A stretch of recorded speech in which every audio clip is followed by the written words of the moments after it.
Dodgeball Academia is an indie game developed by Pocket Trap and published by Humble Games.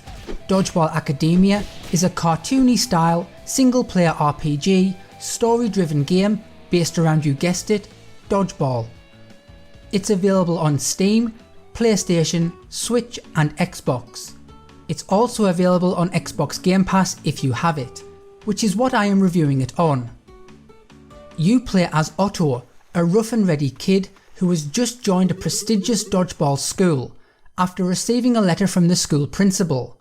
Your first mission has you setting off to recruit 2 members to help you form your dodgeball team. This then introduces you to Mina and Balloony, who will become your teammates, so you can then enter and participate in the school tournament. This mission acts as the tutorial, as it shows you around various sections of the map, by introducing you to places like the item shop, where of course you can buy new things, the infirmary, where you can go and heal up if you're low on health, and your dorm, where at the end of each main story mission you go to rest up and start a new day, aka a new episode, where a new story mission will take place. It also introduces you to the dodgeball combat system, as it teaches you the basic mechanics on how to attack, defend, catch the ball, focus and counter-attack, as well as how to activate your special ability. Finally, it also teaches you the rules of the game, all of which are very basic and simple to understand. Basically hit the opposing team more times than they hit you to deplete their health, and you win. However, this can be more challenging than you think. Completing side quests indicated by the blue marker with the gold crown icon inside of them, along with the dodgeball battle quests, indicated by the red marker with the fist icon inside of them, allows you to gain experience, items and money. The more experience you gain, the more you level up, which in turn helps you unlock certain abilities that are locked behind your current character's level. For example, at level 7, Otto unlocks the talent Warming Up, which is a permanent boost to his strength, whilst at level 10 he unlocks the ability Flaming Resolve, which increases the fire damage done by his charged throw. Your other characters also progress and level up in the same way, and these abilities progress at set intervals all the way up to level 50. So the more you level, the more abilities you unlock and the stronger your characters become. Money allows you to buy items, and these can range from food to top up your health, or you can buy gear which will improve your character's stats. For example, wearing one item may increase your health by 10%, whereas wearing another may increase your defense by 20%. Picking and choosing what items to wear can help turn the tide of battle. You can only equip 2 items at any one time, so picking and choosing what equipment to wear can be helpful for battles you may find too challenging. Also be aware when obtaining an item to make sure you check it in your item list, as some of these items offer permanent upgrades, so make sure you don't miss out on them. This game is not just actually based on you playing in a tournament. In fact, it plays more like a story-based RPG adventure game based around the main character Otto that takes place on your school campus and has you completing side quests and the main story missions to progress. The dodgeball side of things is basically the combat system. So instead of getting into a fist fight to take out a bunch of enemies, the combat is settled via a dodgeball match, and it's actually more enjoyable than you might think.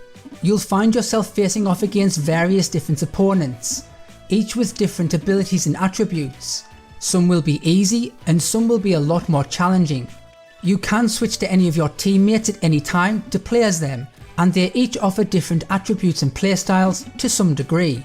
Otto acts as your main damage dealer and is all out attack, whereas Mina is more of an agility based build, meaning she can dodge and counter attack quicker, whereas Balloony acts more like your team's healer, as his special ability can heal your team. His attacks are slightly slower, but more unpredictable. Other characters become available as you progress, but only 3 players can play at any one time, so pick and choose what setup fits your playstyle best when you can. This is an incredibly fun game to play, and I've been enjoying this a lot. There is something very satisfying in just throwing a ball at your opponent's face over and over, and this game does it really well. A minor gripe that I do have, and it's only a minor gripe, is that it can become slightly chaotic on screen when multiple opponents are on screen at once, all throwing numerous dodgeballs in all directions at various speeds, sizes, and in some cases invisible. This, along with all the effects going off, can make you lose track of the dodgeballs when they miss or hit you, and it can end up taking you a second or two to figure out if your teammates or your opponent have picked up the ball. This is only a problem in my opinion, because when you eliminate a team member from the opposing team, they are then placed off court behind your teammates and can then attack you if any stray balls get by you. This can and does happen often, as you can't catch or deflect every single attack, and having to pay attention from both directions on quite a small court can be a little problematic at times. Like I said, it's a minor gripe, but it was noticeable. However, make no doubt, this does not detract from how fun and enjoyable this game is, and I definitely recommend giving it a go, especially if you have access to GamePass. I think this would have been great if it had an online mode where you could pit your skills against other players from around the world using all of the characters from the game. I think Dodgeball is a game that would be hugely suitable and popular for online play if done right, as who wouldn't want to face off and battle random players from around the world. There is a 2-player versus mode, so if you have friends over you can always have a match against them. I just think an online feature would have been an awesome addition for this type of game. So in conclusion, I think this game is excellent fun and well worth the look, especially if you have Game Pass. I've enjoyed playing this immensely over the last few days, and I hope you will too. There are multiple quality and value for money indie games coming out right now, and this in my opinion is another one of them. So don't dodge this game, as it really is a hit, and you should definitely make sure you don't miss out on this game.